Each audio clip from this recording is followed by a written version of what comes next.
بسم الله الرحمن الرحيم. الحمد لله وكفى وسلام على عباده الذين اصطفى. تو تیمم کے بارے میں ہماری جو بات چل رہی تھی، چوتھی بحث ہم پڑھ رہے تھے جو تیمم کے ارکان کے حوالے سے، تو اس میں مصنف رحمہ اللہ نے ایک دو مسائل بیان کیے تھے۔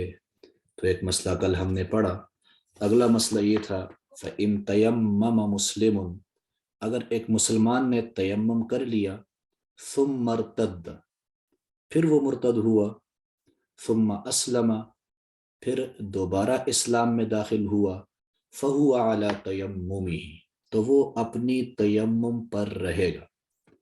کل ہم نے ایک مسئلہ یہ پڑھا تھا کہ ایک غیر مسلم تیمم کر کے اسلام قبول کر لے تو اس کا وہ تیمم معتبر نہیں ہے، وہ بات تو ہم نے کل پڑھ دی۔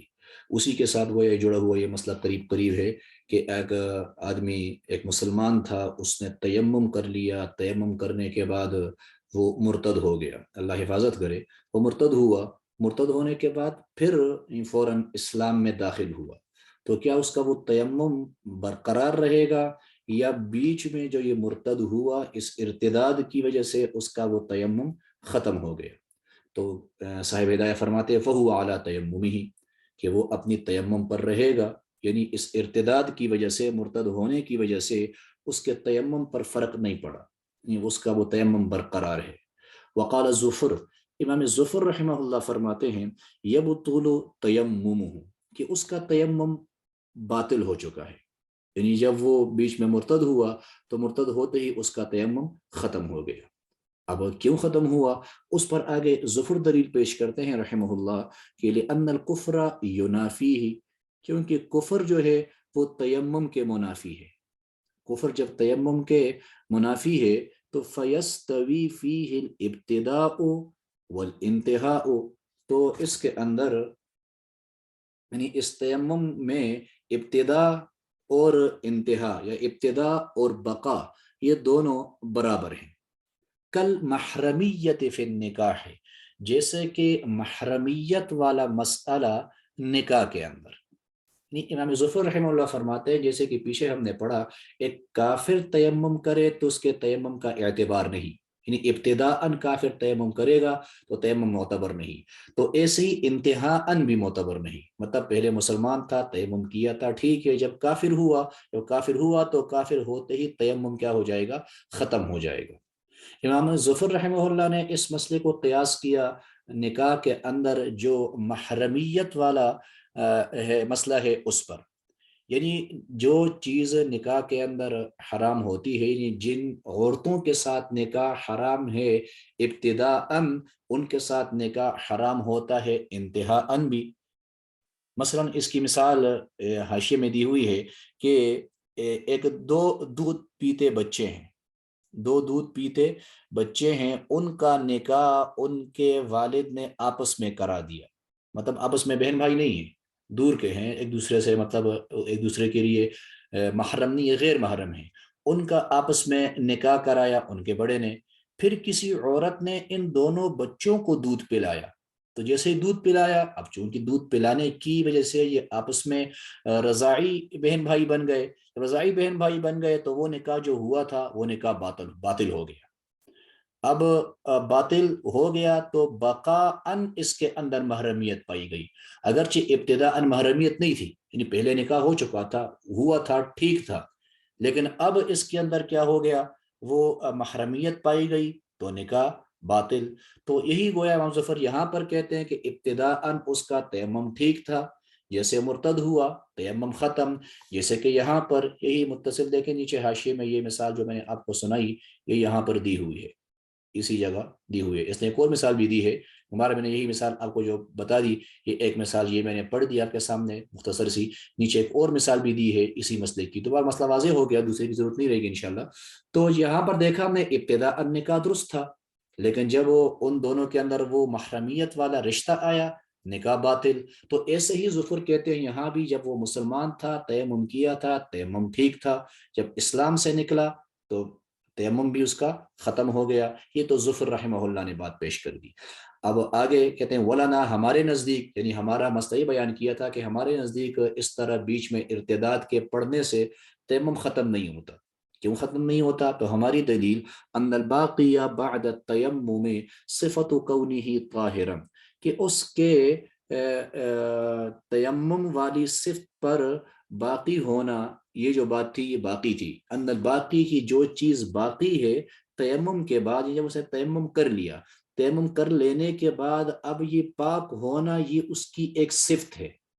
جب پاک ہونا یہ اس کی ایک صفت ہے تو فاعتراض الکفر علیہ لا ینافیہ، کفر کا اس پر طاری ہونا، کفر کا اس کے بیچ میں آنا، یہ اس پاکی والی صفت کے منافی نہیں ہے۔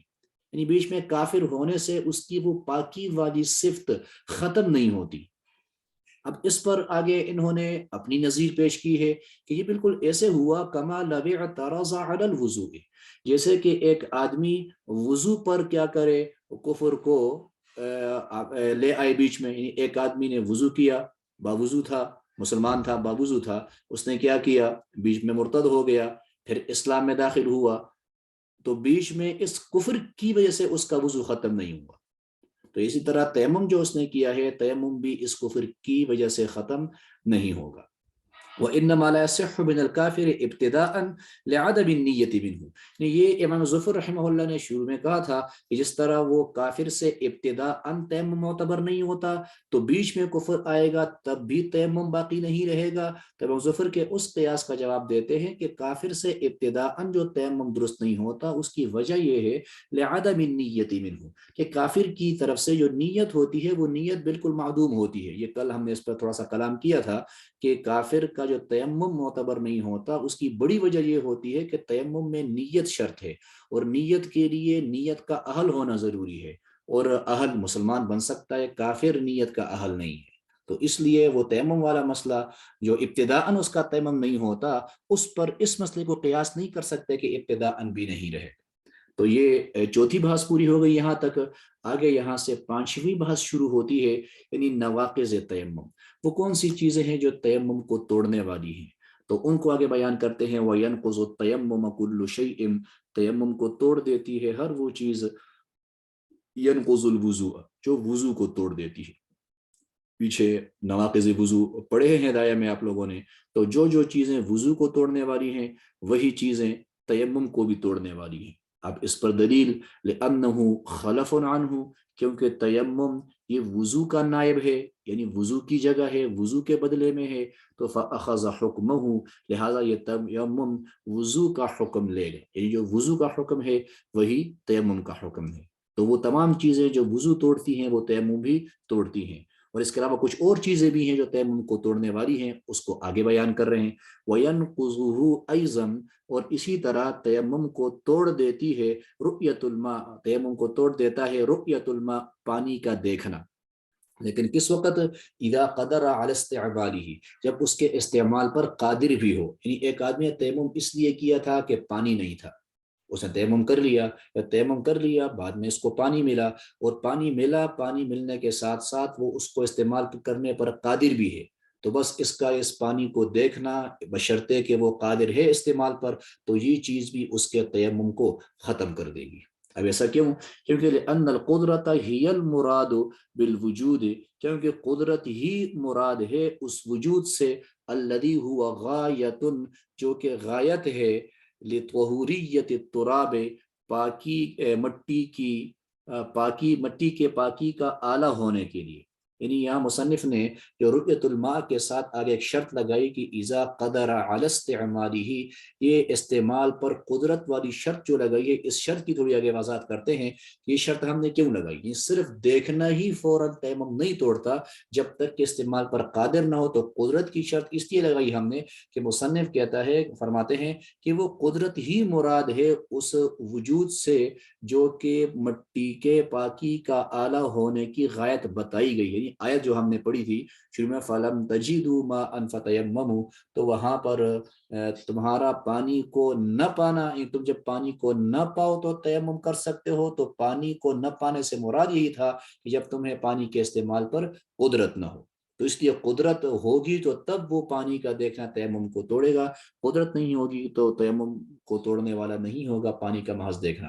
آگے اسی کے ساتھ مزید کچھ صورتیں بتا رہے ہیں کہ وخائف السبع، درندے سے خوف زدہ، والعدو، دشمن سے خوف زدہ، درندے سے ڈرنے والا، دشمن سے ڈرنے والا، والعطش، اور پیاس سے ڈرنے والا، عاجز حکمن، یہ بھی حکمن عاجز ہیں۔ کیا مطلب؟ ایک آدمی کو پانی نظر آ گیا اور اس کو استعمال کرنے پر قادر بھی ہو جائے گا، لیکن اس کو خطرہ ہے درندے کا کہ پانی کی طرف جائے گا تو بیچ میں ایسا درندہ ہے کہ جو بالکل اس کو کیا کر دے گا، جان سے مار دے گا، درندے کا خوف ہے۔